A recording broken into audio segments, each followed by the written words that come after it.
Subscribe कीजिए महाविद्या साधक परिवार ऑफिशियल चैनल को।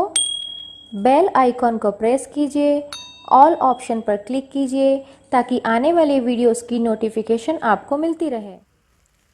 गुरु ब्रह्मा गुरु विष्णु गुरुदेवो महेश्वरा गुरु साक्षात् परम ब्रह्म तस्मै श्री गुरुवे नमः।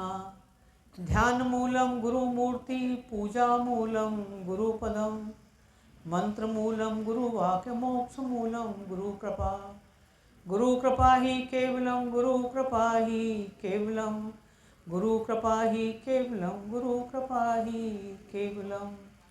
मंगलम भगवान विष्णु मंगलम गरुध्वजा मंगलम पुंडरीकाक्षाय मंगलाय तनोहरि। सर्वमंगल मांगल्ये शिवे सर्वधि साधिके शरण्ये त्र्यंबके गौरी नारायणी नमोस्तुते। शरणागत दीनाथ परित्राण परायणी सर्वसार्थी हरे देवी नारायणी नमोस्तुते।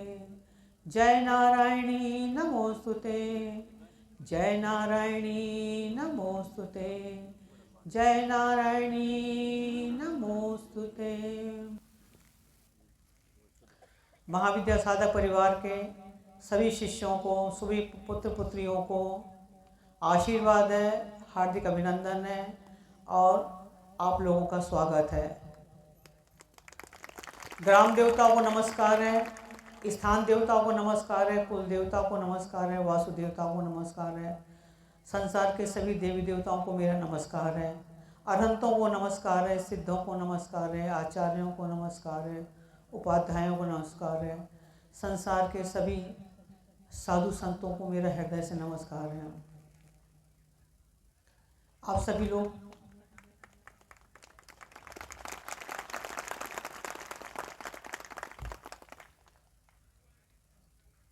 मैंने वीडियो बनाया था और आप सभी शिष्यों को मैंने 1 तारीख को बुलाया था। किसी कारणवश शायद आप नहीं आए होंगे। मैं कभी किसी से शिकायत नहीं करती, मुझे आपसे कोई शिकवा नहीं है, मुझे आपसे कोई शिकायत नहीं कि आप क्यों नहीं आए। पर 1 तारीख को नए वर्ष का शिविर था, क्योंकि सारे शिष्य बड़े उत्सुक हैं जानने के लिए और मैं भी बताने के लिए उत्सुक हूँ कि क्या हुआ। जो सत्य मेरे मुंह से सुन लोगे वो सत्य कहीं से नहीं सुन पाओगे। बाकी फिर कहानियाँ होंगी, किस्से होंगे, बातें होंगी, बात पे बात बनाई जाएंगी, पर जो बात सत्य बात है जो मैं शिष्यों को बता रही हूँ कि क्या हुआ नए साल के दिन। 31 तारीख के दिन तुम्हारे गुरुजी सुदर्शन नाथ जी, उनकी बड़ी इच्छा थी कि हम 10 बजे जाके शिष्यों से मिलें और सुबह से बहुत हड़बड़ा रहे थे, मुझे जल्दी जाना है, सभी शिष्यों से मिलना है। उनकी बड़ी इच्छा थी, वो अपने शिष्यों से बहुत प्यार करते थे कि मुझे जाना है और मुझे 10 बजे जाना है शिष्यों से मिलने के लिए। तो उन्होंने अपनी शेविंग वेविंग कर ली, सब कपड़े रख लिए, कौन से कपड़े पहनना है, नाश्ता भी कर लिया कि मुझे तैयार होकर 10 बजे शिष्यों से मिलने जाना है। जो बात सत्य है तो सत्य है, शिष्यों से कोई बात लाग लपेट पे झूठ वूठ या कि ये इधर की उधर की या कोई कहानी बना के मैंने, बिल्कुल सत्य बात है। और तैयार हो गए वो जाने के लिए। अचानक उन्हें थोड़ी घबराहट हुई, कहने थोड़ा अच्छा नहीं लग रहा, मैं 10 मिनट लेट जाता हूँ। मैंने कहा ठीक है, आप 10 मिनट लेट जाइए। इसके बाद उठे और कहने लगे कि मेरा बीपी चेक करो जरा, मेरा बीपी कितना है।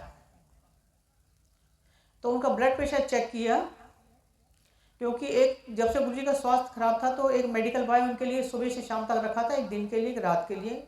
और उनके 2 बच्चे ऑफिस के भी उनके पास रहते थे। सुबह संजय और मुकेश भी शायद उनके पास थे। आ गए नहीं, संजय आ गया था निखिल धाम, शिविर की तैयारी कर रहा था। और क्या कहते हैं, प्रशांत को सबको भेज दिया था कि तुम लोग जाओ और मैं 10-11 बजे तक आ जाऊँगा। मैंने उनको समझाया भी कि आपका स्वास्थ्य जरा ऐसे, हम आराम से शिष्यों से 2 बजे तक जाके मिलो। कहने लगे नहीं, मैं अपनी सारी दवाइयाँ साथ में सब लेके जाऊँगा, अब तो मैं बिल्कुल ठीक हूँ। और चलने लगते, बहुत अच्छे से चल रहे थे, सीढ़ियाँ चढ़ रहे थे। स्वस्थ 3 ऑपरेशन कराने के बाद भी बिल्कुल सब कुछ झेल गए थे, स्वस्थ होकर निकल के आ गए थे। और रोज़ वॉक करते थे, सीढ़ी चढ़ते थे। जब सीढ़ी चढ़ते थे तो एक जब लड़कों से कहते जाओ जल्दी से माता जी को बुला के लाओ, उनको दिखाओ कि मैं सीढ़ी चढ़ने लगा हूँ, माता जी को बुला के लाओ, माता जी को बुला के लाओ, माता जी से बोलो देखो आज मैं सीढ़ी चढ़ा था, आज मैं सीढ़ी से उतरा था। फिर लड़के नीचे आते कि माता जी आप आके देखो गुरुजी बुला रहे हैं आपको कि आज गुरुजी सीढ़ी चढ़ गए हैं और सीढ़ी उतर गए हैं। मैंने उनसे कहा था आप रोज़ सीढ़ी चढ़ा करो, उतरा करो और बिना पकड़े चला करो। तो बिना पकड़े अच्छे से चल रहे थे, 3-4 राउंड, और सीढ़ी चढ़ रहे थे, उतर रहे थे, सब कुछ कर रहे थे, फिजियोथेरेपी भी कर रहे थे। पर जैसे ही उनका बीपी बढ़ा तो मुझे नहीं मालूम था कि बीपी उनका गुरुजी का बढ़ गया है। और तुम्हारे गुरुजी में एक बहुत अच्छी अच्छाई थी कि जब भी बीपी बढ़ता था तो थोड़ी सी बीपी की गोली तोड़ के खा लेते थे, जिसके लिए मैं बहुत मना करती थी कि ये अपनी अच्छाई छोड़ दो, ये अच्छाई नहीं है, बहुत बुरी बुराई है, बीपी की गोली तोड़ के कभी नहीं खाना चाहिए बिना डॉक्टर की सलाह से। तो उनका बीपी उस दिन 160 और नीचे का 110 हो गया। मुझे नहीं मालूम था, मैं नीचे कमरे में थी, तैयारी कर रही थी मैं भी शिविर में आने की। उन्होंने टेलमार 80 की गोली खाई जो पहले बीपी की पहले रोज़ खाते थे। अब उनको जल्दी से तुम लोगों से तो मिलना था, इतना प्यार जो शिष्यों से है। उन्होंने कहा कि कहीं माता जी को पता चल जाएगा कि मेरा बीपी हाई है तो मुझे भेजेंगी नहीं, तो उन्हें जल्दी से टेलमार 80 भी खा ली और शिलहाटी भी 2 गोली खा ली। जैसे उन्होंने 2 गोली खाई तो उनका बीपी एकदम लो हो गया, 50 पे आ गया और उनकी पल्स धीरे धीरे 50 से 32 पे आ गई। उन्होंने वेंकटेश को फ़ोन किया, वेंकटेश मुझसे गलती हो गई, मैंने बीपी की 2 गोलियां खा ली हैं। संजय से बोले जाओ जल्दी से माता जी को नीचे से बुला के लाओ। मैं नीचे से गई ऊपर, उनका क्या हुआ, कह लगे मुझसे गलती हो गई, तुमने मना भी करती थी पर मैंने आज 2 गोली खा ली कि मैं जल्दी से जाऊँगा और शिष्यों से मिल लूँगा कि मेरा ब्लड प्रेशर जो तो बढ़ा है डाउन हो जाएगा। अब मैंने उनसे कुछ नहीं कहा, मैंने कहा कुछ कहने से मतलब नहीं, मैंने देखा 32 पल्स हो गई है, तो मैंने कहा आप चलो, आपको डॉक्टर के यहाँ चलो। मैं उनको कार में लेके और क्योंकि सुबह से ड्राइवर भी जल्दी आ गया था, शिविर में आना था इसलिए, वैसे डॉक्टर ड्राइवर आता है 11 बजे पर उस दिन मैंने उसको 8 बजे बुला लिया था। ड्राइवर आया, इसका नाम विष्णु है, विष्णु के साथ मैं पास में पीताम्बरा हॉस्पिटल गई। इसके ठीक 20 दिन पहले तुम्हारे गुरुजी को मैं पीताम्बरा हॉस्पिटल से लेके आई थी। उस दिन भी उनका बीपी उनकी पल्स 24 हो गई थी, डॉक्टर वेंकटेश जानते हैं। और उस दिन भी उन्होंने एक गलती की थी कि उनका थोड़ा सा बीपी बढ़ा था और उन्होंने बीपी की गोली खा ली थी। और बीपी की गोली खाई और उनको मालूम है दूसरी बार उन्होंने गलती करी और उनका बीपी उस दिन 24 था। मैं डॉक्टर के यहाँ लेके गई थी और एक दिन में मैं ठीक करा के उनको ऑब्जर्वेशन में रखा, 2 दिन मैंने, और ठीक कर आके मैं उनको लेके आ गई थी घर वापस। और मैंने उनको समझा दिया था कि ये तुम बीपी गोली मत खाया करो, ये पहले आपकी पल्स डाउन नहीं होती थी, अब आपकी पल्स डाउन होने लगी है। और उस दिन शिविर के में जल्दबाजी में हड़बड़ाहट में उन्होंने 2 गोली खा ली और उनकी पल्स 32 पे आ गई। अब मैं करती क्या ना करती, मैं अब क्या कर सकते हैं।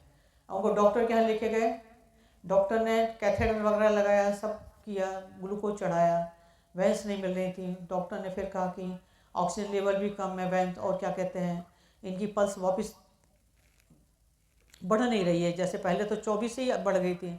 तो मैंने कहा डॉक्टर साहब, कहने लगे इनको मैं ऑब्जर्वेशन रख देता हूँ, मैं आईसीयू में रख देता हूँ। मैंने कहा ठीक है डॉक्टर साहब आईसीयू में रख दो। आईसीयू में रखा, आईसीयू में इनकी पल्स गुरुजी की 60 तक आ गई थी, बीपी भी उनका ठीक आ गया था, थोड़ा सा नहीं, ऊपर का 130 था, नीचे का 60 था।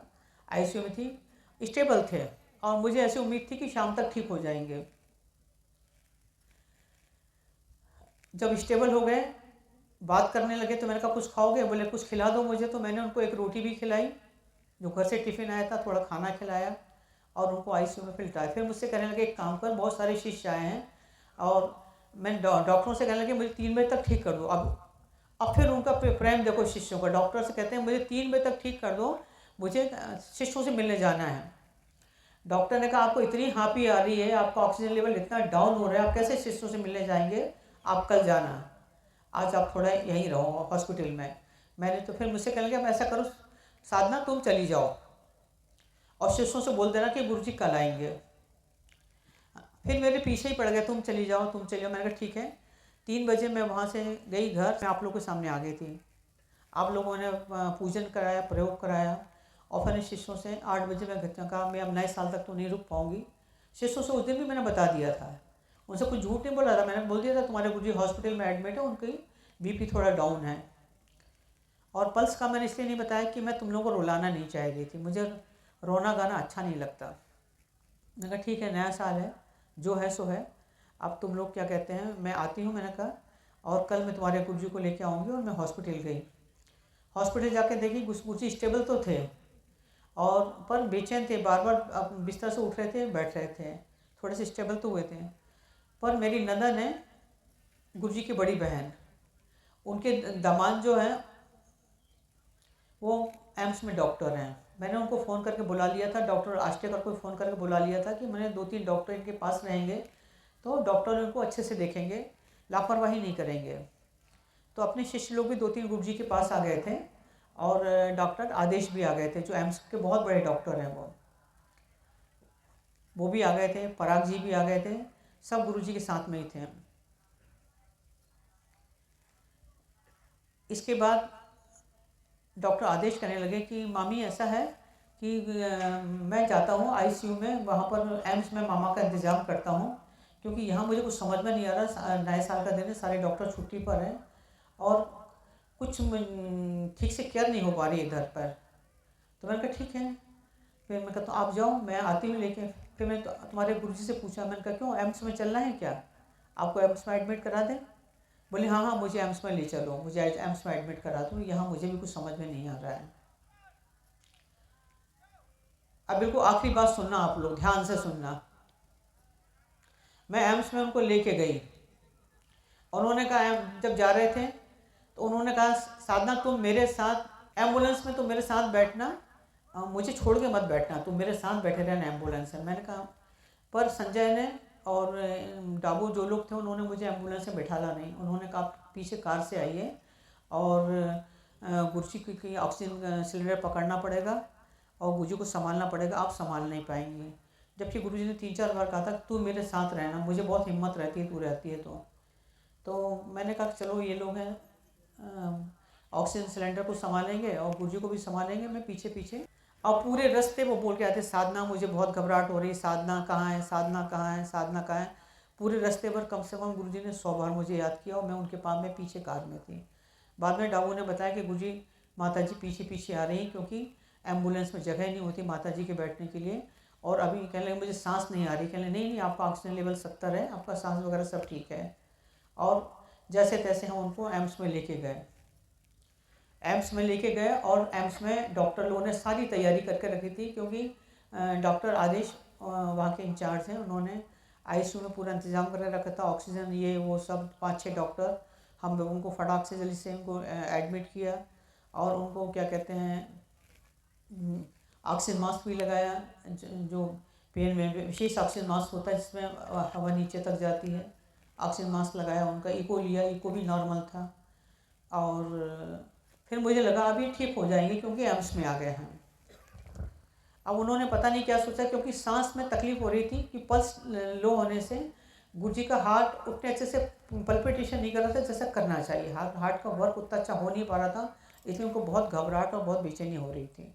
वो उनको समझ में नहीं आ रहा था मैं क्या करूँ। फिर उनको लिटा दिया तो मुझसे मैंने डॉक्टर से बोला, डॉक्टर आदेश कर रहे मामी अब आप बिल्कुल निश्चिंत रहें, अब मैं मामा की नर्व नहीं मिल रही थी तो मैं सेंट्रल से ड्रिप लगाऊंगा और मैं सब ठीक कर लूँगा, अब आप निश्चिंत रहो।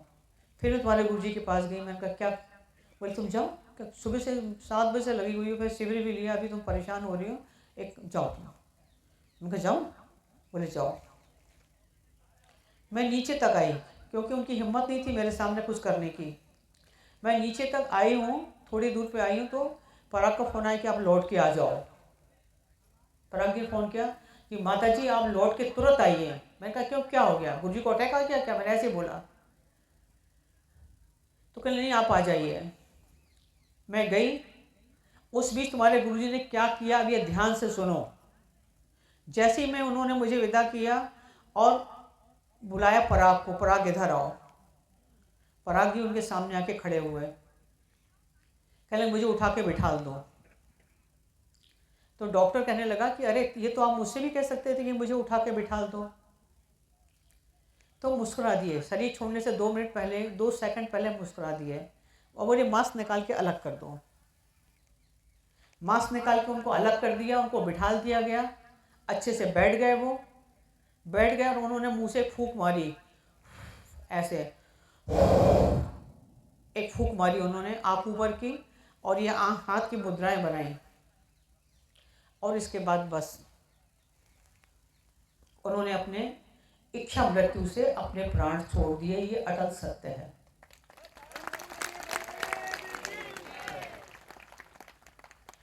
और उन्होंने सोचा, क्योंकि तुमको छोड़ के जाना नहीं चाह रहे थे, अगर बेहोशी में जाते तो वो देवता नहीं बनते, वो भगवान नहीं बनते, उनको परम जीवन नहीं मिलता। और 100%, 101% उनको बड़े गुरुजी लेने आए थे। यमराज में इतनी हिम्मत नहीं कि तुम्हारे सुदर्शन नाथ को लेके चले जाएं मुझसे, क्योंकि गुरु के साथ ही यमराज चलता है, गुरु के आवरण में यमराज चलता है। पर जब बड़े गुरु ने देखा कि मेरा शिष्य बहुत कष्ट में है, बहुत तकलीफ में है, उसको सांस में तकलीफ हो रही है, फिर अस्पताल, फिर घर, फिर अस्पताल, फिर घर, फिर ऑपरेशन, ये वो, फिर शिष्य, फिर शिविर, थक गया है ये लोगों के काम करते करते। और बड़े गुरुजी उनको अपने साथ ले गए, नहीं तो फिर फाइट कर लेते, यमराज आता तो फाइट कर लेते, नहीं जाते, ठीक होके आ जाते घर, भले 15 दिन बाद मुझे फिर अस्पताल ले जाना पड़ता। कैसे?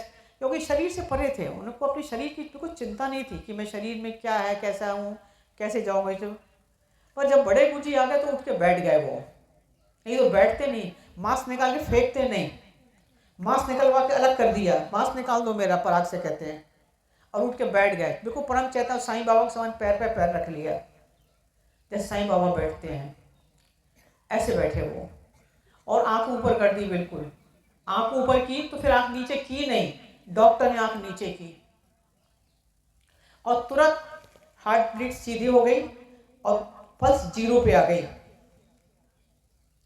उसी समय डॉक्टर ने खूब दबाया, खूब हिलाया, खूब आप कुछ भी कर लो, वो तो उन्होंने तो अपने स्वेच्छा से प्राण छोड़ दिए, चले गए वो सिद्धाश्रम निखिलेश्वरन के साथ, वो जीत गए।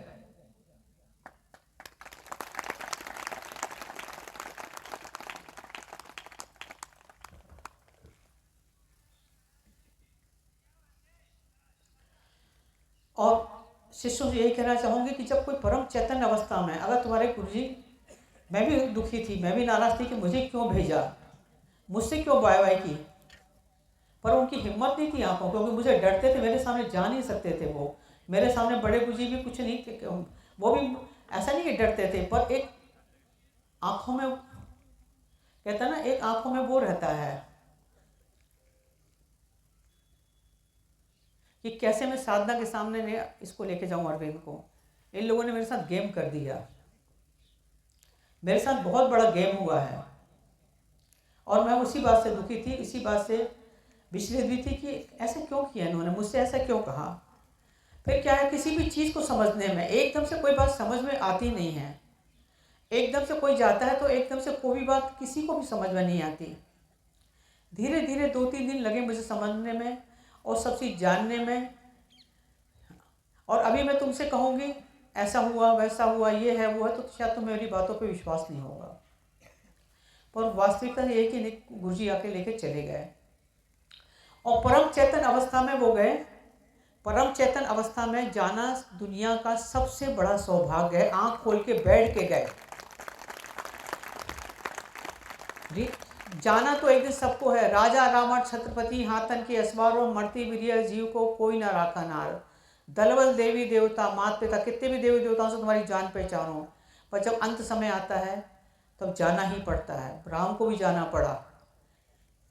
कृष्ण भगवान थे तो कृष्ण भगवान ने पूरा महाभारत का युद्ध लड़ लिया, पर जब जाना था तो एक बहेलिए के तीर से चले गए। तुम्हारे गुरुजी को जाना था तो एक गोली बहाना मिल गई, उनको निखिलेश्वरन के साथ जाना था। पर अगर वो सोते हुए जाते, अगर उल्टी करते हुए जाते, बिस्तर में लैट्रिन बाथरूम करते हुए जाते, ऑक्सीजन लगाते हुए जाते, तो मैं बहुत दुखी हो जाती। पर वो परम चैतन्य सब भगवान के समान गए तो मैं बिल्कुल दुखी नहीं हूँ। कुछ शिष्यों का नाम रोशन करके गए, जिसको जीवन जीने की एक योगी ही इस तरीके से प्राण त्याग सकता है, वो महायोगी थे। वो एक आम मनुष्य थे ही नहीं। एक आम मनुष्य अगर हार्ट अटैक आता है तो अटैक तो लोग बेहोश हो जाते हैं, घबरा जाते हैं, पर एक योगी की तरह रह गए वो। और जो परम चेतन अवस्था में प्राण छोड़ता है तो उसको शरीर छोड़ने के बाद परम जीवन की प्राप्ति होती है। वो मैंने देखी, तुम्हारे गुरु जी की परम जीवन की प्राप्ति हुई है। अब वो फ्री वर्ड है, अब तुम्हारे पास किसी के भी घर में जा सकते हैं, किसी के घर में भी आ सकते हैं। वो सिद्धाश्रम भी जा सकते हैं, सिद्धाश्रम से वापस आ भी सकते हैं। वो हिमालय पे भी जा सकते हैं, वो कैलाश पे भी जा सकते हैं, वो मंगल पे भी जा सकते हैं, किसी भी ग्रह पे जा सकते हैं, क्योंकि परम चैतन अवस्था में उस परम योगी ने अपने प्राण छोड़े, शरीर का चोला छोड़ा। प्राण नहीं छोड़ता कोई। इसके बारे में 2 शब्द जरूर बोलूंगी तुम लोगों से। जिसे जीवन जीने की कला आती है ना, उसे मरने की भी कला आती है, उसे शरीर छोड़ने की भी कला आती है। और ये कला तुम्हारे गुरु जी को आती थी। उन्होंने कई बार कहा था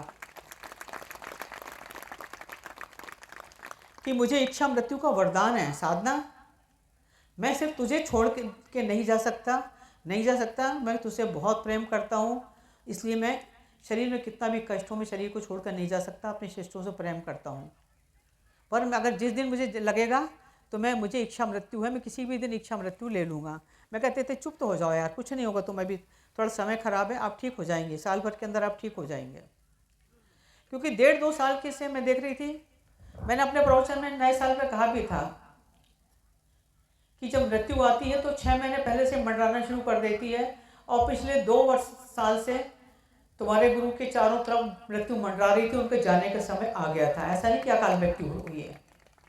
और मैं 2 साल से टाल रही थी। 6 महीने लोग नहीं टाल सकते, 2 साल से टाल रही थी। वो 1 साल मुझे और टालना था बस।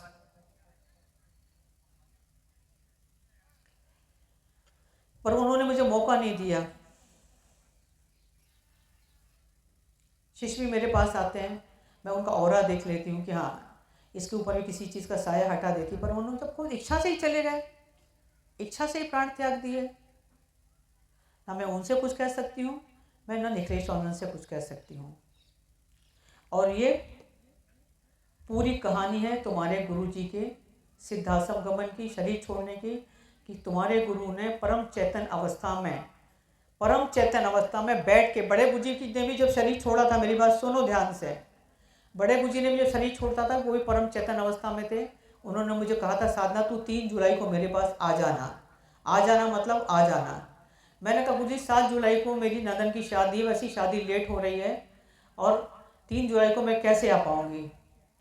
कहने लगे नहीं तो 3 जुलाई को तुम और अरविंद मेरे पास आ जाना, तू मुझे भुवनेश्वरी की स्थापना करनी है, मंदिर तो मैंने बना दिया है, तू 3 जुलाई को मेरे पास आ जाना, मुझे भुवनेश्वरी की स्थापना करनी है और तू आ जाना। और मैं 3 जुलाई को उनके पास पहुंच गई थी। और जब उनके पास पहुंची तो वो सामने थे, वो मुझे देख रहे थे। 15 मिनट तक मैं उनको देख रही थी, वो मुझे देख रहे थे, वो मैं उन्हें देख रही थी। क्या उन्होंने स्थापना की, क्या किया क्या नहीं किया मुझे कुछ नहीं मालूम। इसके बाद तुम्हारे गुरुजी आए और हम दोनों बड़े गुरुजी को प्रणाम करके वापस लौट गए। इसके बाद बड़े गुरुजी से कोई नहीं मिला। पर बड़े गुरुजी भी गए तो लेटी हुई अवस्था में गए, पर तुम्हारा गुरु बैठ के गया।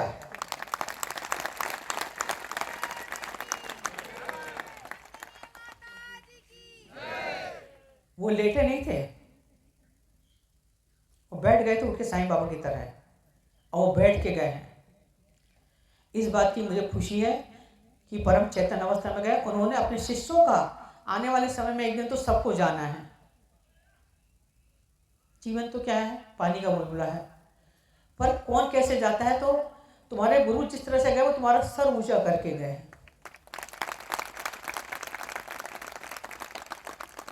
और इतने चैतन्य होके गए हैं कि तुम जब भी उन्हें याद करोगे, कोई भी उनको अगर याद करता है, इस बारे में बात करूंगी, तो वो कहीं भी आ सकते हैं, कहीं भी जा सकते हैं। और वो फ्री बर्ड है। अभी तो शरीर में तकलीफ थी उनको, अभी मैं एज ए गुरु बात कर रही हूँ। अगर मैं वाइफ के रूप में बात करूँ तो ये बात नहीं कर सकती, पर वो कहीं भी आ सकते हैं, जा सकते हैं, घर पे भी आते हैं। अभी तो वो घर पर ही हैं। 13 दिन के बाद, इस विदाई के बाद वो स्वतंत्र हैं। वो बम्बई जाएं, वो दिल्ली जाएं, वो किसी शिष्य के साथ कहीं जाएं, मैंने उनके ऊपर कभी कोई बंदिश नहीं लगाई। वो सिद्धाश्रम जाएं और वो किसी भी ग्रह पर जाएं, आएँ जाएं। और अब वो ज़्यादा तेज़ी से और ज़्यादा अच्छे से कार्य कर सकते हैं। और एक शिष्य ने मुझसे कहा कि माता जी पहले तो आप गुरुजी के साथ चलती थी, शायद गुरुजी ने उससे कहा होगा, क्योंकि शिष्यों से गुरुजी ने बात की है, अब गुरुजी आपके साथ चलेंगे।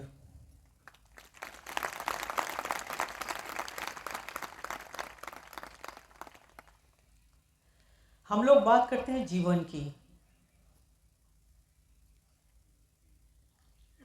पर आज शिष्यों से कहूँ अभी तक तुम लोग आए ये काम कर दो, बच्चे नहीं हो रहे, शादी नहीं हो रही, मकान नहीं बन रहा, हम लोग इसी बातों में लगे रहते हैं।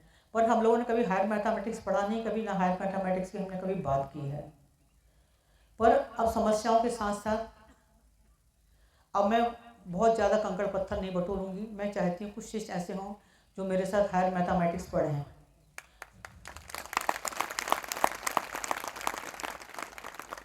जो जीवन को समझे कि जीवन क्या है।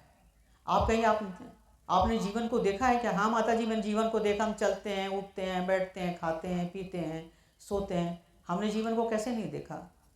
और जो जीवन से परिचित नहीं है, जिसने जीवन को ही नहीं देखा, वो मृत्यु को क्या समझेगा? मृत्यु की बात तो सभी करते हैं, पर जिसने जीवन को नहीं जाना वो मृत्यु को क्या जानेगा? और जिस भी शिष्य ने, जिस भी ज्ञानियों ने जीवन को समझ लिया, जीवन को जान लिया, वो एक ही शब्द कहेगा, मृत्यु जैसी कोई चीज होती नहीं है। दुनिया का अगर सबसे बड़ा झूठ कोई है तो वो मृत्यु है। दुनिया का सबसे बड़ा अज्ञान कोई है तो मृत्यु है। उसके लिए जिसने जीवन को जान लिया, जिसने जीवन को देख लिया, जिसने जीवन को परख लिया, उसके लिए मृत्यु जैसी कोई चीज होती नहीं है। और ये अटल सत्य है। आप कहोगे हमारे सामने तो लाखों लोग रोज मरते हैं, परिवार में इतने लोग मरते हैं, घर में लोग, हम लोग कस कस के रोते हैं, हमारी दादी मर गई, हमारे दादा मर गए, हमारे रिश्तेदार मर गए, इतने सारे कब्रिस्तान हैं। और इस पूरी पृथ्वी पर एक जगह भी ऐसी नहीं है जहाँ पर कोई मुर्दा नहीं गड़ा हो, जहाँ पर कोई मरा नहीं हो। पूरी पृथ्वी मुर्दों से करोड़ों अरबों खरबों लोग मर चुके हैं, गड़ चुके हैं। और कैसी बात कर रही हैं आपकी, कोई मरता नहीं है। पर ये सच बात है, जो अटल सत्य है, ये मैं नहीं कह रही हूँ, सारे ऋषि मुनि कह रहे हैं, सारे योगी कह रहे हैं, तुम्हारे गुरु जी की मृत्यु नाम की कोई चीज़ होती नहीं है। मृत्यु हो, दुनिया का सबसे बड़ा झूठ है मृत्यु।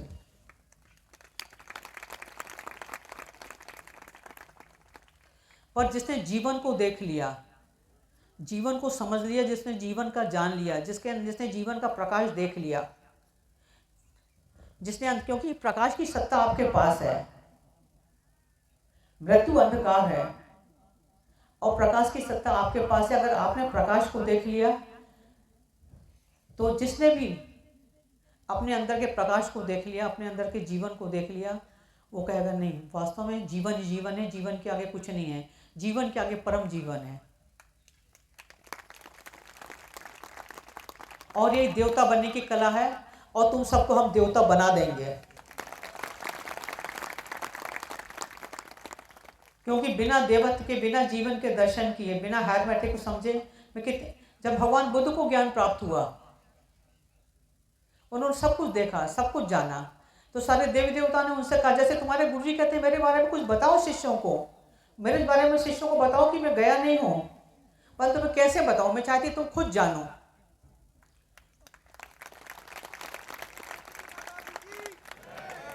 जब वो भगवान बुद्ध को ज्ञान प्राप्त हुआ तो भगवान बुद्ध से लोग कहते थे, देवी देवता आके, मेरे बारे में कुछ बताओ, मेरे बारे में कुछ कहो, कुछ बोलो। भगवान बुद्ध कहते थे हम कहेंगे तो विश्वास नहीं करेंगे ये, क्योंकि ज्ञानी और अज्ञानियों के बीच में बात नहीं बनती। जब दो ज्ञानी बात करेंगे तो बात बनती है। अगर वो कहेंगे ऐसा होता है, वैसा होता है, ऐसा कैसे हो सकता है, ऐसा कैसे होगा, ऐसा हो ही नहीं सकता, तर्क वितर्क शुरू हो जाएंगे। और तुम्हारे गुरुजी भी मुझसे कहते हैं मेरे बारे में तुम बताओ, मैं कहीं गया नहीं हूं, मैं बैठा हूं, मैं हूं। और वो क्या, कोई कहीं नहीं जाता। पर मैंने कहा ना, जो परम चैतन्य अवस्था में जाता है वो परम पद की प्राप्ति होती है उसको। पायो री मैंने परम धन पायो, परम धन की प्राप्ति होती है उनको।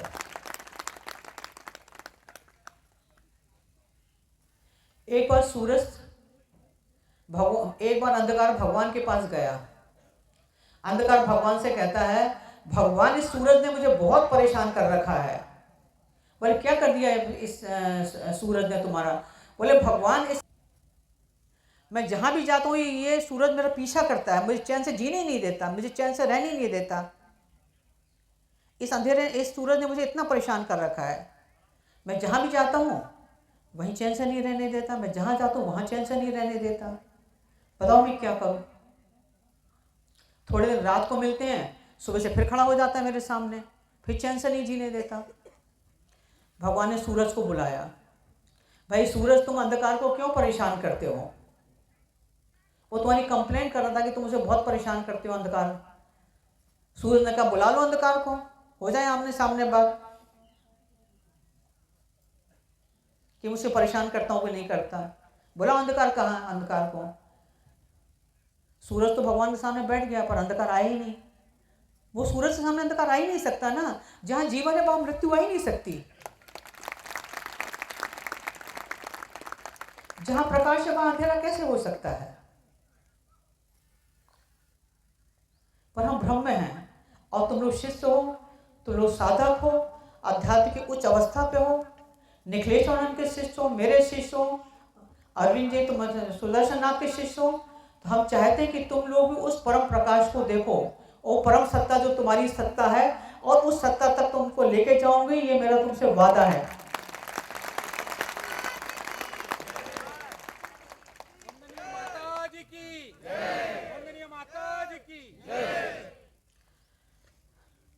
और जब भी आएंगे वो तुमसे बात करें। उस दिन मैंने 1 तारीख को इसी बात पे बात की थी कि एक आम मनुष्य शरीर छोड़ता है तो 99% लोग बेहोशी में शरीर छोड़ते हैं, क्योंकि छोटा सा ऑपरेशन भी होता है तो डॉक्टर एनेस्थीसिया दे देता है कि भाई एनेस्थीसिया दे दो, अगर छोटी सी हड्डी में निकालना है तो एनेस्थीसिया दे दिया जाता है उसको।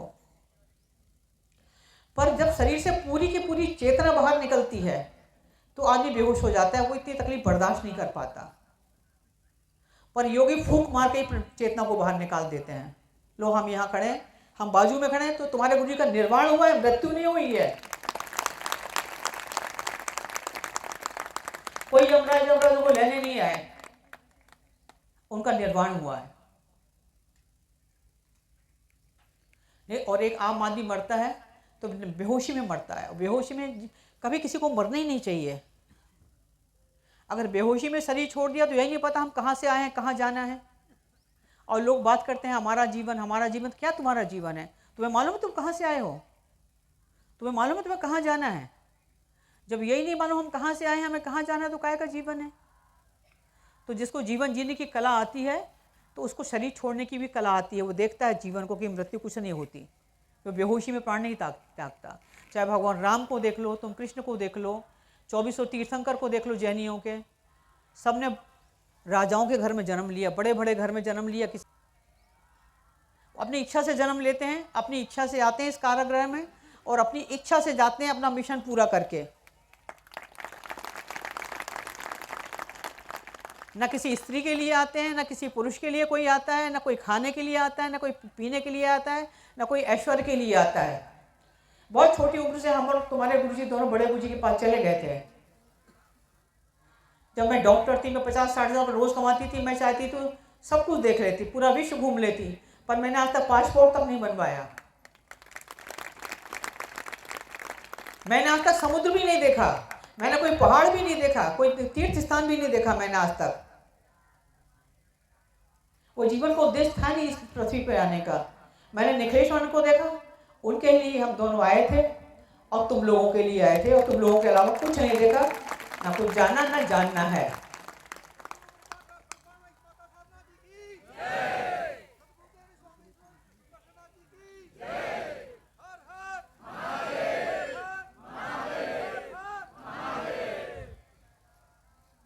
बस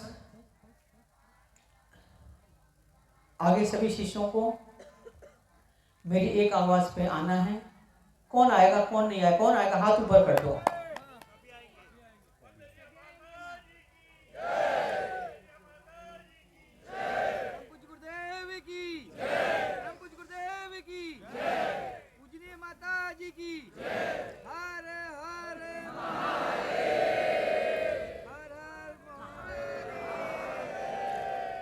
अब कभी ऐसी गलती मत करना जो गलती अभी की है। जब मैंने 1 तारीख को बुलाया था तुमको तो तुम आए नहीं। अब कभी तुमको बुलाएं तो तुम आ जाना।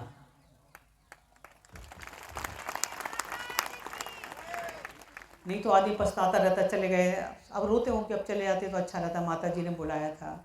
गुरु की बातों का जो अर्थ होता है और जो अर्थ को समझ जाए, जो समझ जाए, बहुत अच्छी समझदारी आ जाए। दीक्षा का मतलब यही होता है कि एक हमारे अंदर एक बहुत अच्छी समझ आ जाए, हमारा चेतना का स्तर इतना अच्छा हो जाए। जितनी जितनी ज़्यादा चेतना गहराई पे जाएगी उतनी ज़्यादा आनंद आएगा तुम्हारे जीवन में।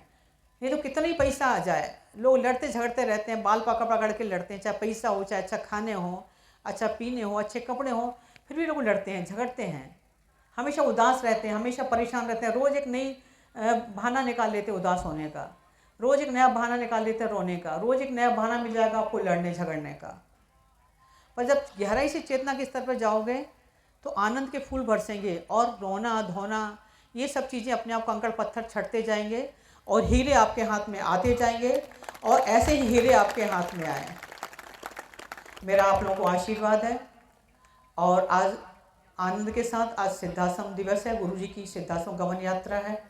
आज तो वो सिद्धाश्रम जाएंगे, भले वो 2 दिन के बाद लौट के आ जाएं और आएंगे ही आएंगे। इस उपलक्ष्य में मैं एक छोटा सा प्रयोग संपन्न कराऊंगी, मानसिक रूप से प्रयोग संपन्न कर लेना अपन। और ये सब जो भी पूजन करेंगे ये सब सुदर्शन नाथ जी को अर्पित कर देंगे। उन्हीं को हम लोगों की ये पुष्पांजलि है, उन्हीं को के लिए सब कुछ है। और ये पूजा, ये प्रार्थना सब उन्हीं को समर्पित है। इस भाव से हम लोग बिल्वर्चन करेंगे और एक छोटा सा प्रयोग करेंगे। इसके बाद फिर मैं बैठ जाऊंगी। शिष्यों तो आप लोग चरण स्पर्श कर लेना, मुझसे मिल लेना, कमरे में बैठ जाओ, बात कर लेना आप लोग मुझे। मैं रात के 12 बजे तक बैठी रहूँगी, पर एक एक शिष्यों से मिलूँगी, एक एक बच्चों से बात करूँगी। आपसे बिना बात किए मैं जाऊँगी नहीं। और आपको किसी को भी कुछ मुझसे पूछना हो, कोई शंका समाधान हो, सुदर्शनाथ जी के प्रति कुछ पूछना हो तो आप मुझसे पूछ सकते हैं, मैं बैठी हूँ। क्योंकि मैंने तो अब मुझे तो अपने गुरु से कोई शिकवा नहीं है, कोई शिकायत नहीं है। अगर बड़े गुरु जी जो भी करेंगे अच्छा करेंगे। अगर उनको मुझे रुलाना है तो मुझे उनका रुलाना भी सर आँखों पर है, अगर हंसाना है तो उनका हंसाना भी सर आँखों पर है। वो उनकी हर बात, हर उनकी इच्छा मेरे सर आँखों पर है। वंदनीय माता जी की जय। आप लोग सीधे बैठ जाएं, आपकी रीढ़ की हड्डी सीधी रहे और मानसिक रूप से, क्योंकि आपके गुरु जी भी शिव स्वरूप थे। वो देखो उनके माथे में कैसी 3 लाइनें पड़ती थी और शिव को बहुत मानते थे वो। जब बड़े गुरु जी नहीं मिले थे तो हम लोग महीने में एक बार महाकाल जरूर जाते थे। यंग भी थे, 3-4 बजे रात को उठ के चले जाते थे, धोती वोती पहनते थे, वहीं खड़े होकर नहाते थे, पानी आनी डालते थे। और पहले ऐसी रोक टोक नहीं थी। मुझे भी लेडीज़ लोगों को पहले जाने देते थे अंदर भस्म आरती में, वहीं दरवाजे बिठाल देते थे। आरती के समय पंडित जी लोग बहुत प्यार करते थे वहाँ के। बहुत पुरानी बात बता रही हूँ मैंने। और गुरु जी ने महाकाल में जाके बहुत बड़ा मुकुट चढ़ाया था महाकाल को, सारे मुँह उसमें सारे रत्न जड़, सारे शिष्य भी थे उस समय साथ में। और वहाँ झंडा भी फहराया था वहाँ, जब उनकी केतु की महादशा चल रही थी तब जाके।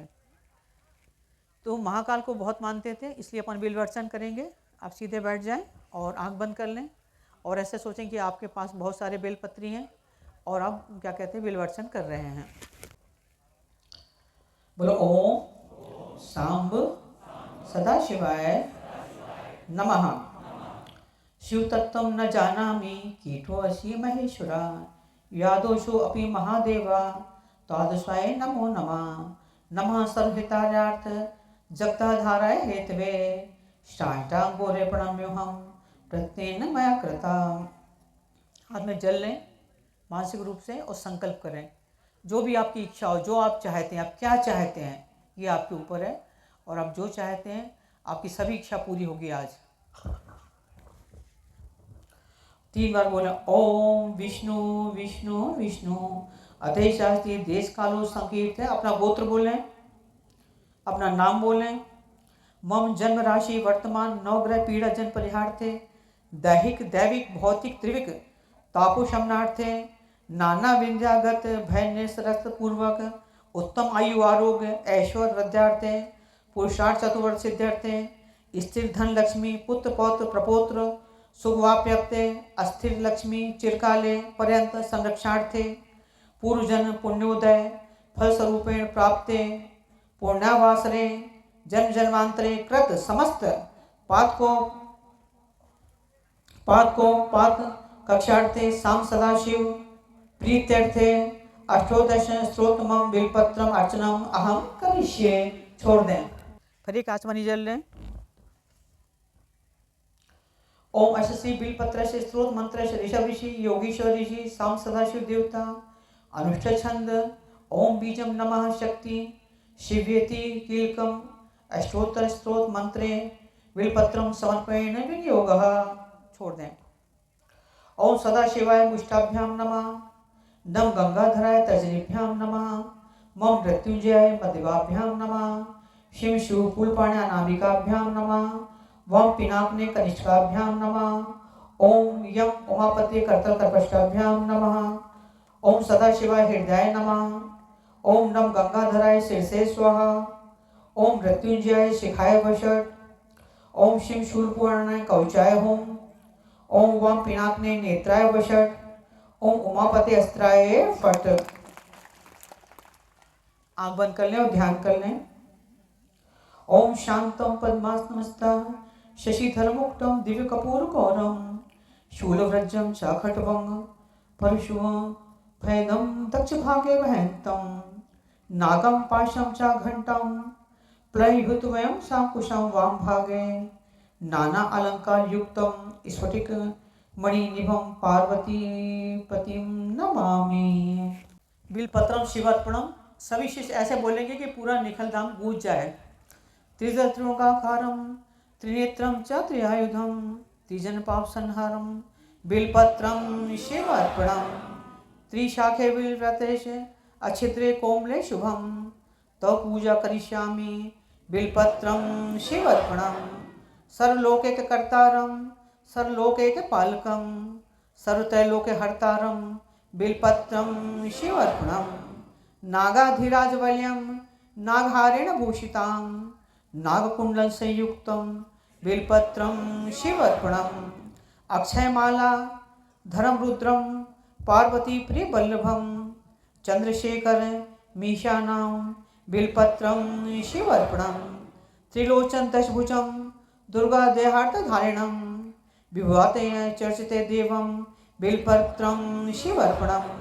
त्रिशूलधारणे देवं नानाभरण सुंदरम चंद्रशेखर मीशानां बिलपत्रम शिवार्पणम। गंगाधरम अंबिकानाथम फणिकुंडल मंडितम कालकालम गिरीशम च बिलपत्रम शिवार्पणम। शुद्ध स्फटिक संकाशम क्षितिकंठ कृपानिधम सर्वेशम सदा शांतम बिलपत्रम शिवार्पणम। सच्चिदानंदन रूपम च परमानंदमयम शिवम बागीश्वरम चिदाकाशम बिलपत्रम शिवार्पणम। शिवे विष्णु सहस्राक्षम ध्रुवम निशिगिणम हरण बाहु सेवान्य बिलपत्रम शिवार्पणम। अरुणम वामन तारम वास्तवम च वास्तवम ज्येष्ठ कनिष्ठम घैतम बिलपत्रम शिवार्पणम। हरिकेशम संदीशम उच्चघोषम सनातनम अघोर रूप कर बिलपत्रम शिवार्पणम। पूर्वाजा अपना जान्यम सूक्ष्म तस्करम नायकम नीलकंठम जगन्यम च बिलपत्रम शिवार्पणम। सुराश्रयम विशारम कर्मणा च बरुथिनम महासेनाम महावीरम बिलपत्रम शिवार्पणम। कुमारम कुशलम कुरूपम वदान्यम च महारथम तौरायम च देव्यम बिलपत्रम शिवार्पणम। दशकर्ण ललाटाक्षा पंचभक्त सदाशिवम अशेष पाप संहारम बिलपत्रम शिवार्पणम। नीलकंठम जगद्वयम दीनानाथ महेश्वरम महापापहरम शंभु बिलपत्रम शिवार्पणम।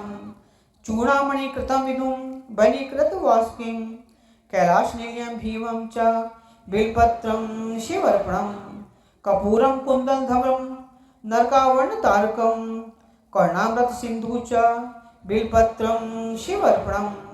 महादेव महात्मनम भुजंग देव पंकजं कर्णम महापापहरं देवं बिल्पत्रं शिवर्पणं भूतेश खंड परशुं वामदेवं पिनानिकं वामे शक्तिधरं ज्येष्ठं बिल्पत्रं शिवर्पणं काले क्षणं विरूपाक्षं श्रीकंठ भक्तवत्सलं नीलोहित खट्वांगं बिल्पत्रं शिवर्पणं।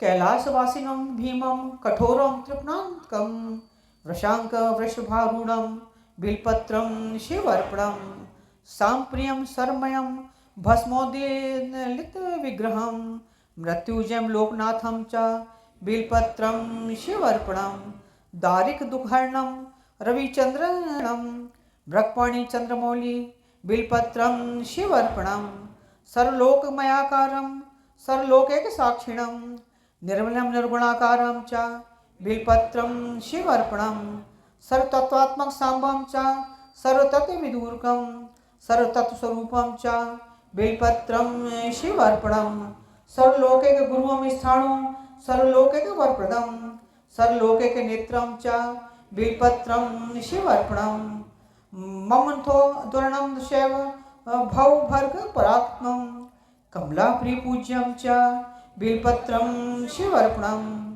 तेजोमयं महाभीमं उमेशं भस्मलेपनं सर्वरोगविनाशं च बिल्पत्रं शिवर्पणं स्वर्गावर्गफलदं रघुनाथप्रदं नागराजं सुताकातं बिल्पत्रं शिवर्पणं मञ्जीरपादं युगलं च शिवलक्षणं लक्षितं फणिराजविराजं च बिल्पत्रं शिवर्पणं निरामयं निराधारं निसर्गनिष्प्रपञ्चकं तेजोरूपं महारौद्रं बिल्पत्रं शिवर्पणं सर्वलोकैकपितरं च सर्वलोकैकमातरं सर्वलोकैकनाथं च बिल्पत्रं शिवर्पणं चित्राम्बरं निराभासं च वृषवेशकं वाहनं नीलग्रीवं चतुर्वक्त्रं बिल्पत्रं शिवर्पणं रत्नकञ्चुकरत्नेशं रत्नकुण्डलमण्डितं नवरत्नकिरीटं च बिल्पत्रं शिवर्पणं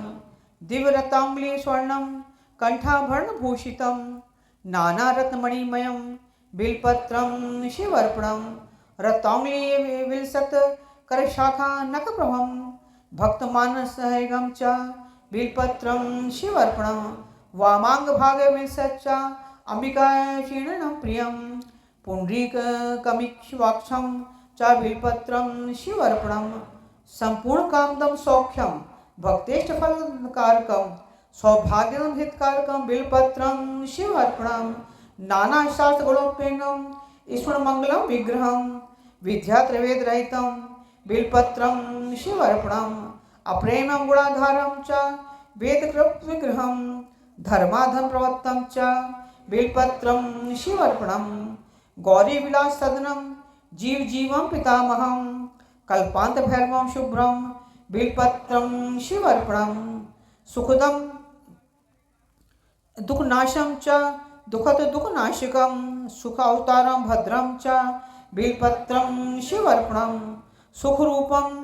सुखरूपं सर्वधर्मफलप्रदं अतीन्द्रिय महामायं बिल्पत्रं शिवर्पणं शरपक्षिमगाकारं शरपक्षिमगादिगं सर्पक्षिमगाधारं बिल्पत्रं शिवर्पणं जीवाध्यक्षं जीववन्दनं जीवजीवन रक्षकं जीवकुञ्जीवनहरणं बिल्पत्रं शिवर्पणं विश्वात्मं विश्ववन्द्यं च जज्ञाव्रजहस्तकं ब्रजेशवृषभूषणं च बिल्पत्रं शिवर्पणं गणाधिपं गणाध्यक्षं प्रलयान्नकनाशिकं जितेन्द्रियवीरभद्रं च बिल्पत्रं शिवर्पणं त्रयम्बकं मतं शूरं अरिष्टवर्णनाशिकं दिगंबरं शोभनाशं च बिल्पत्रं शिवर्पणं कुन्देलुदुःखशङ्खधवलं भगेन्द्रनेत्रबिन्दुज्वलं कालाग्निरुद्रसदश्च बिल्पत्रं शिवर्पणं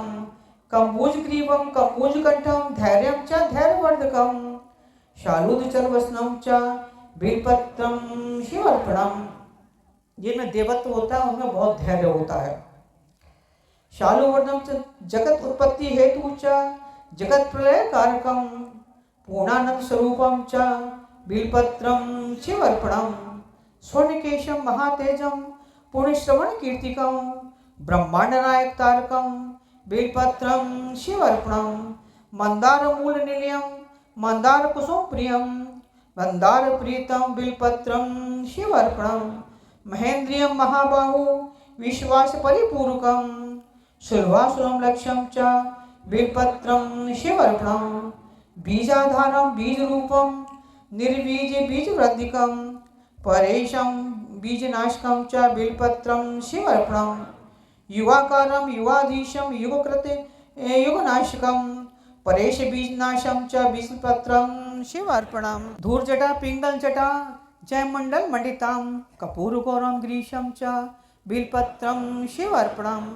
सुरावासम जनावासम योगीशम योगपुंड गमनम योगेंद्र योगिन से च बिलपत्रम शिवर्पणम उत्तम आयु आरोग्य तत्वम अंधकार सुरसूदनम भक्त कल्प मुद्रो स्त्रोतम बिलपत्रम शिवर्पणम विचित्र माल्यावसनम दिव्य चंदनम चर्चितम विष्णु ब्रह्मादि वंदे बिलपत्रम शिवर्पणम कुमार पितरम देव स्थिर चंद्र कलानिधम ब्रह्म सत्यम जगत मिथ्या बिलपत्रम शिवर्पणम लावण्यम मधुराकारम कर्णासार सविकम धिकम ध्रुव मध्य सहसितम बिलपत्रम शिवर्पणम जटाधरम पाशकाक्षम त्रयक्षम भूमिनायकम कामदम स्वर्ग सर्वदाग्यमयम बिलपत्रम शिवर्पणम शिवशांतम उमानाथम महाध्यानपरायणम ज्ञानप्रदम कृतिवासम बिलपत्रम शिवर्पणम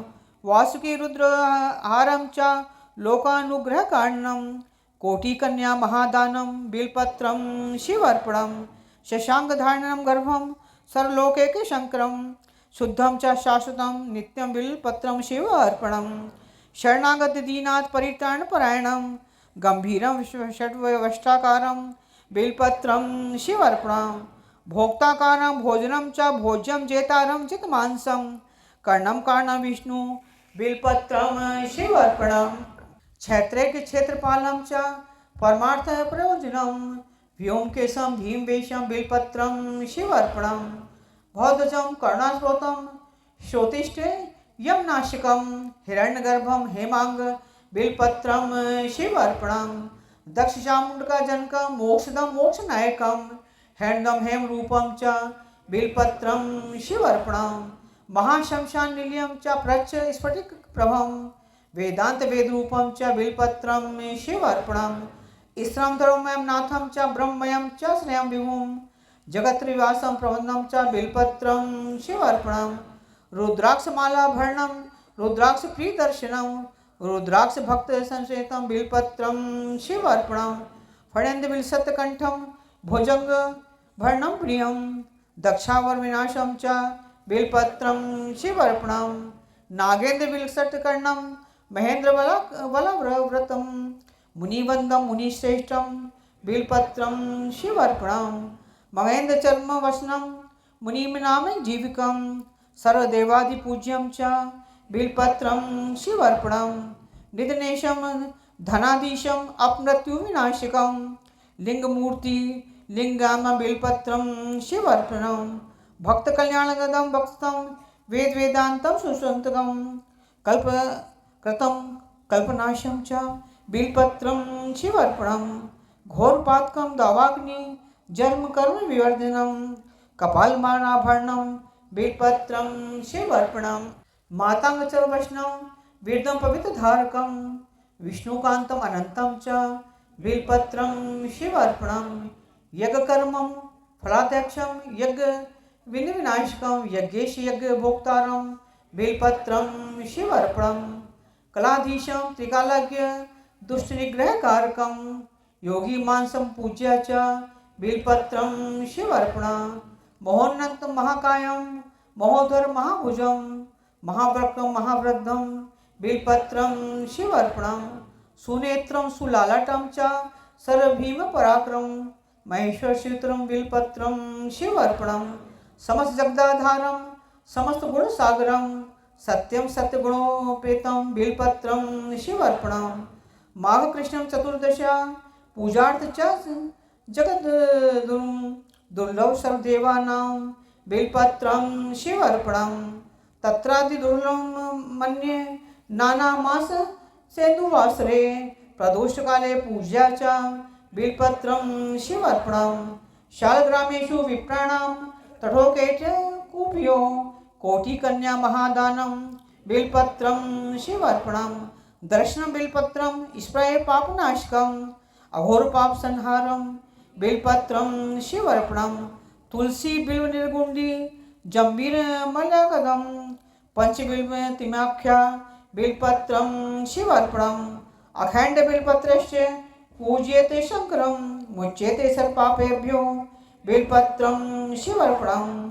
सलांकृतं सदावाक्षं कन्याकोटि सहस्त्रकं साम्राज्यं च पृथ्वीदानं बिल्पत्रं शिवर्पणम।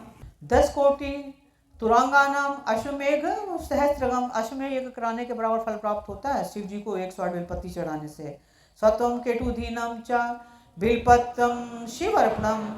चतुर्वेदम सहस्राणि भारतादि पुराणकम साम्राज्यम पृथ्वीदानम च बिल्पत्रम शिवर्पणम। पूरी पृथ्वी का दान कर दे कोई दानी, उससे भी ज़्यादा जो 108 बिल्पत्र शिव जी को अर्पण करता है उसको इतना फल प्राप्त होता है। सर्वरत्नमय मेरु कांचम दिव्यवस्त्रकम तुलाभागम शताव्रतम बिल्पत्रम शिवर्पणम। अष्टोतक बिल्वयो अर्चिते लिंगमस्तके अथयोक्तां वेदेषु बिल्पत्रम शिवर्पणम। काशी क्षेत्रे निवासिने काल भैरव दर्शनम अघोर पाप संहारम बिल्पत्रम शिवर्पणम। अश्लोके श्लोके स्रोते पूज्ये तथा त्रिसंध्या मोक्षवेति बिल्पत्रम शिवर्पणम। दंती कोटि सहस्राणां भूमिहरणं सहस्त्रकं सर्वकर्मेषु पुण्यं च बिल्पत्रम शिवर्पणम। पुत्रपौत्रादि भोग्यं च सुक्तवाचन यथोक्तम अनंत च शिव सामुज्यम बिल्पत्रम शिवर्पणम। विप्रकोटि सहस्रानां विप्रदानं सहस्रफलप्रदं फलप्रदे प्राप्स्युत बिल्पत्रम शिवर्पणम। तत्त्वकीर्तनं तदश्वश्यं तथा पांजुन सेवनकं जीवन मुक्तो भव नित्यं बिल्पत्रम शिवर्पणम। अनेक दान फलनं च अनंत सुकोटिदिकं तीर्थयात्रादि पुण्यं च बिल्पत्रम शिवर्पणम। त्वत्त्वापालय सर्वत्र पदध्यानं कृतवतं भवन शंकरम नित्यं च बिल्पत्रम शिवर्पणम। दोनों हाथ सामने कर लें। एक काले पठे नित्यं सर्वशतुर्विधारणं द्विकाले पठे नित्यं बिल्पत्रम शिवर्पणम। एक एक बिल्पत्रेण कोटि यज्ञ फल लभेत महादेवस्य पूजार्थ बिल्पत्रम शिवर्पणम। अष्टोत्तर व्रतलक्ष महादेव प्रियं च कंठघाता कंठकेभ्यो बिल्पत्रम शिवर्पणम। त्रिकाले पठे नित्यं मनोवांछित फलप्रदम अतिराज कार्यं सिद्धं च लभेत नाथं संशय। एक कालं द्विकालं च त्रिकालं च पठेश्च लक्ष्मी प्राप्ति शिवावासं शिवेन सह मोदते।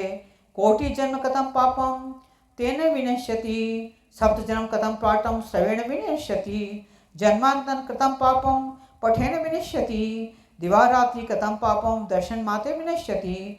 क्षणे छठे कृतं पापं स्मरण माते विनश्यति। पुष्पं धारकं देहि आरोग्यं दुःखनाशकं बिल्पत्रम शिवर्पणम। अब मानसिक रूप से फूल ले लें, हाथ में सुपारी ले लें, हल्दी ले लें, हाथ में जल ले लें। अनेष्टोत्तम बिल्पत्रेण कर्मणा साम सदाशिव देवता प्रीत्यां नमः। ओम विष्णु विष्णु विष्णु अधे चाति देश काल संकृत्य गोत्रम बिल्पत्रं संगोष्ठा पापते संस्कृत कल्पन द्रवणम दक्षिणम नाना थोड़ा ग्रहेभ्यो ब्राह्मणेभ्यो पृथकम दत्तम कृतम अहम उत्सर्ग। ओम शाम सदाशिवाय नमः। छोड़ दें, बोलो ओम शाम सदाशिवाय नमः। ओम नमः शिवाय, ओम नमः शिवाय, ओम नमः शिवाय। हर हर महादेव, हर हर महादेव, हर हर महादेव। परम पूज्य गुरुदेव की, स्वामी निखिलेश्वर महाराज की, सदगुरुदेव की।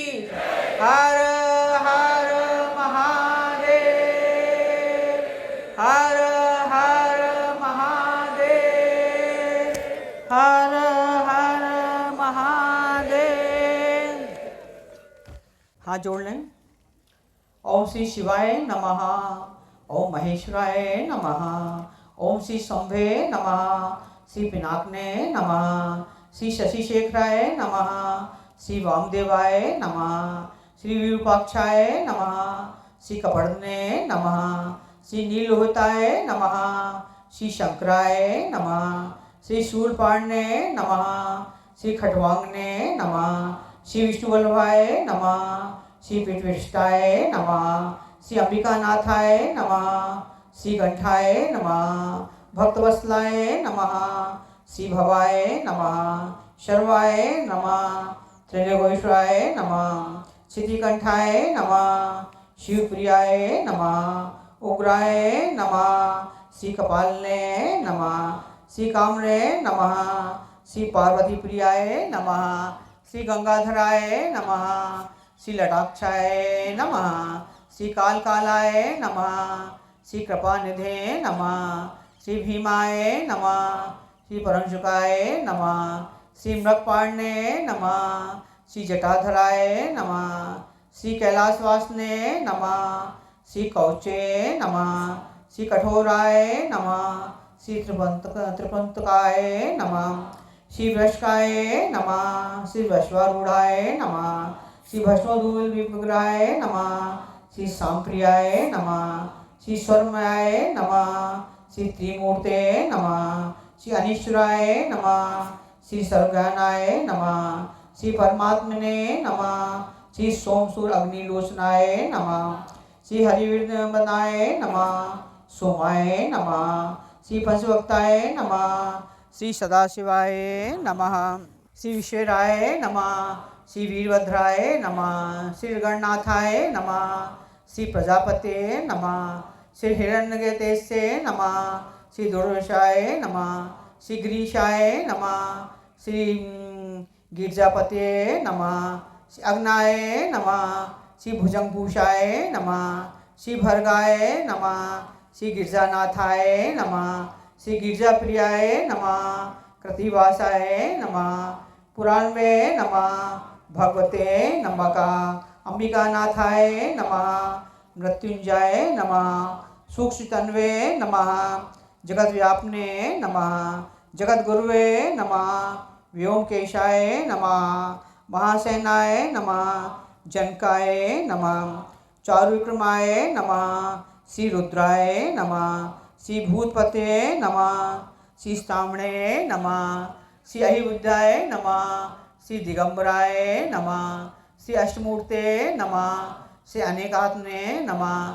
श्री सात्विकाय नमः, श्री सिद्धिविद्यग्राय नमः, श्री शात्वाय नमः, श्री खंडाय नमः, श्री परुसूर्जसे नमः, श्री पाशविमोचनाय नमः, श्री मुंडाय नमः, श्री पशुपते नमः, श्री अव्याय नमः, श्री महादेवाय नमः, श्री देवाय नमः, श्री प्रभे नमः, श्री पूर्णदंताविदारणे नमः, श्री विग्रहाय नमः, दशाध्वज हरे नमः, हरे नमः, श्री हराय नमः, श्री भगनेत्र विविदे नमः, श्री अव्यक्त्याय नमः, श्री सहस्राक्षाय नमः, श्री सहस्रपादने नमः, श्री अपवरप्रदाय नमः, श्री अनंताय नमः, श्री तारकाय नमः, श्री परमेश्वराय नमः।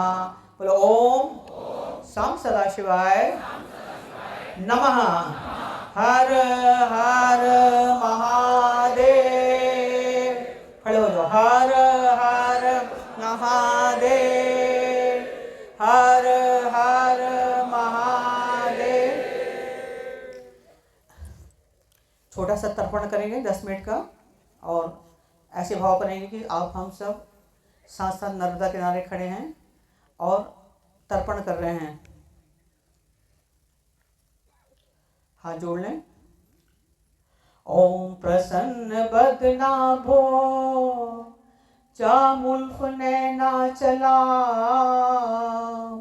पीत वस्त्र परिधाना पीत कंचुकी शोभिता बालारुण सुतां प्रोष्ठीं पीत गंध अनुलेपना हार्य ग्रैव कांचीं मुक्तमाला विराजिता मणिनिपुर शोभाढ्या अनेक रत्न संयुक्ता दिव्य रत्न समायुक्ता दिव्य माणिक भूषिता तांबूल पूरित मुखे नाना मौक्तिं शोभिता अनेक रत्न ज्योतिष शिरोमाला विभूषिता कुशद्रुम श्रमदागिं नितंबेन विराजिता मुक्ता लतायुत श्रोणी मुद्दायुत सन्निभा। साथ साथ 10 बार हलीम बोलेंगे। हलीम हलीम हलीम हलीम हलीम हलीम हलीम हलीम हलीम हलीम। समुद्र मेखले देवी पवरस्थल मंडले बोलो विष्णु पत्नी महालक्ष्मी आदि लक्ष्मी बगलामुखी नमस्तुभ्यम पातिस्पर्श क्षमस्मय ऐं ह्रीं श्रीं लकीं यक्ष सेनाधिपतिये मणिभद्राय किली किली स्वाहा। ओम सर्वतत्व वशंकरी स्वाहा। 3 बार मानसिक रूप से नर्मदा का जल पिएंगे। ऐं महातत्वाय स्वाहा, ह्रीं विद्या तत्वाय स्वाहा, शिव शिव तत्वाय स्वाहा। अब थोड़ा सा जल हाथ में लेंगे और जो भी आपकी इच्छा हो। ओम अश्श्री बगलामुखी तर्पण विधानम नारदसी बहती सन बगलामुखी देवता बोलो मम सर्व कार्य सिद्ध्यर्थे आयु आरोग्य ऐश्वर्य भौतिक मानसिक आध्यात्मिक उन्नति प्राप्त्यर्थे श्री बगलामुखी प्रीत्यर्थे पाठे विनियोगा। छोड़ दें, न्यास कर लें। नारद से न सिर से, अनुच्छंद से नमा मुखे, बगलामुखी देवताई नमा हृदय, हलीम बीजाई नमा गुहे, स्वाहा शक्ति नमा पाद्यो, विनियोगो नमा सर्वांगे। ओम ह्रीष्टाभ्याम नमः, बगलामुखी तर्जनीभ्याम नमः, सदुष्टानां मध्यभाभ्याम नमः, वाचम मुखम पदम अनामिकाभ्याम नमः, जिव्याम किलकनिष्ठिकाभ्याम नमः, बुद्धि विनाकर्ता कर्पष्टाभ्याम नमः। ओम ह्रीं हृदयाय नमः, बगलामुखी सिर से स्वाहा, सर्वदुष्टानां शिखाय वषट, वाचम मुखम पदम कवचाय होम, जिव्याम किरण नेत्राय वषट, धनुद्रास्त्राय फट। अब मैं मंत्र पढ़ूंगी, तुम लोग तर्पण करना। श्री बगलामुखी तर्पयामि नमः, श्री बगलामुखी तर्पयामि नमः, श्री बगलामुखी तर्पयामि नमः। सूर्य भगवान का ध्यान करो, सूर्य भगवान को अर्घ दो। राम री हंसा श्री सूर्याय नमः, राम री हंसा श्री सूर्याय नमः, राम री हंसा सूर्याय नमः। ओम हरि वस्त्र विद्यादाता गुरु तर्पयामि नमः, ओम नमः दिव्यो गुरु तर्पयामि नमः, ओम नमः सिद्धो गुरु तर्पयामि नमः, ओम नमः मानवो गुरु तर्पयामि नमः, ओम नमः परमेश्वर गुरु तर्पयामि नमः, ओम नमः परम गुरु तर्पयामि नमः, ओम नमः स्वगुरु सुदर्शनाथ तर्पयामि नमः, ओम नमः तार्यंबा तर्पयामि नमः, ओम नमः तोतलंबा तर्पयामि नमः, ओम नमः बगलामुखीं तर्पयामि नमः, ओम नमः जीवितात्मा पितरं तर्पयामि नमः, ओम नमः पितामहं तर्पयामि नमः, प्रपितामहं तर्पयामि नमः, ओम नमः मातामहं तर्पयामि नमः, ओम नमः प्रमातामहं तर्पयामि नमः, ओम नमः वत प्रमातामहं तर्पयामि नमः, ओम नमः सुमुखी तर्पयामि नमः, ओम नमः भैरवी तर्पयामि नमः, ओम नमः छाम छिम छिन्मस्तका तर्पयामि नमः, ओम नमः ऐं क्लीं सौः बाला तर्पयामि नमः, ओम नमः मार्गशीं तर्पयामि नमः, ओम नमः दुर्गा तर्पयामि नमः, ओम ह्रीं भवानी तर्पयामि नमः, ब्राह्मी भद्रकाली तर्पयामि नमः, ओम ह्रीं शाम्भवी तर्पयामि नमः, ओम ह्रीं महामायां तर्पयामि नमः, ओम ह्रीं वैन्देश्वरी तर्पयामि नमः, ओम ह्रीं गणेश तर्पयामि नमः, ओम ह्रीं वरुण तर्पयामि नमः, ओम ह्रीं सीदं तर्पयामि नमः, ओम ह्रीं श्री धर्मराजं तर्पयामि नमः, ओम ह्रीं बगलामुखी की सांगाय सा परिवाराय सायुधाय सशक्तिकाय तर्पयामि नमः। राम ह्रीं सूर्य भगवान को 3 बार अर्घ दो। राम ह्रीं हंसा शिशुराय नमः, राम ह्रीं हंसा शिशुराय नमः, राम ह्रीं हंसा शिशुराय नमः। आप लोगों को बहुत बहुत आशीर्वाद है। और एक बात और कहना चाहूँगी, अगर जिस किसी को भी ऐसा लगता है, हर किसी की अपनी सोच है, हर किसी का अपना, कि सुदर्शनाथ चले गए और ऐसे हो गए, तो वो मेरे सामने ना आए तो ज़्यादा अच्छा है। हमारे साथ ही चलेंगे, हमारे साथ ही बैठेंगे, हमारे साथ ही उठेंगे और अब तेजी से ज़्यादा शिष्यों का काम करेंगे। मेरा बहुत बहुत बहुत आशीर्वाद। परम पूज्य गुरुदेव की, स्वामी निखिलेशानंद परिवार की, महाविद्या परिवार की, महाविद्या परिवार की, महाविद्या परिवार की। जन्मों जन्मों तक, जब तक ये पृथ्वी रहेगी तब तक ये महाविद्या परिवार रहेगा। और एक समय ऐसा आएगा कि इस महाविद्या परिवार के शिष्य सभी लोगों की यात्रा करेंगे, भ्रमण करेंगे, और एक एक शिष्य की इस विश्व में जरूरत होगी, क्योंकि ऐसे शिष्य किसी के पास नहीं है जैसे शिष्य हमारे शिष्य हैं, जैसे निखिलेश्वर के शिष्य हैं, जैसे शिष्य सुदर्शनाथ के शिष्य हैं। ऐसे शिष्य दिया लेके ढूंढने पर भी नहीं मिलेंगे, और पूरे विश्व को इनकी साधनात्मक पावर की इनकी जरूरत पड़ेगी। और आप लोग अपने आप को पहचानें। और एक बार फिर हृदय से आप लोगों को आशीर्वाद देती हूँ। अब कभी कोई कार्यक्रम होगा, कभी मिलना जुलना होगा, तो मैं आपको सूचित करूँगी, किसी भी बहाने, कैसे भी। ऑनलाइन शिविर होते हैं, जो भी, अगर ऑनलाइन शिविर होते हैं तो रजिस्ट्रेशन करा लेना। पैसा जो बचाओगे ना, पैसा बचाने से कुछ नहीं होता है, जितना तुम्हारे पास बचना है उतना ही बचेगा। और गुरु को अगर एक गिलास पानी पिलाओगे ना, तो गुरु 1 गिलास दूध पिलाता है। गुरु कभी किसी का कर्जा लेके नहीं मरता।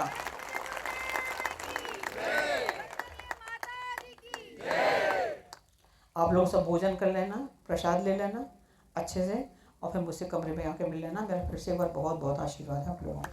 हाँ, महाशिवरात्रि का शिविर करेंगे अपन।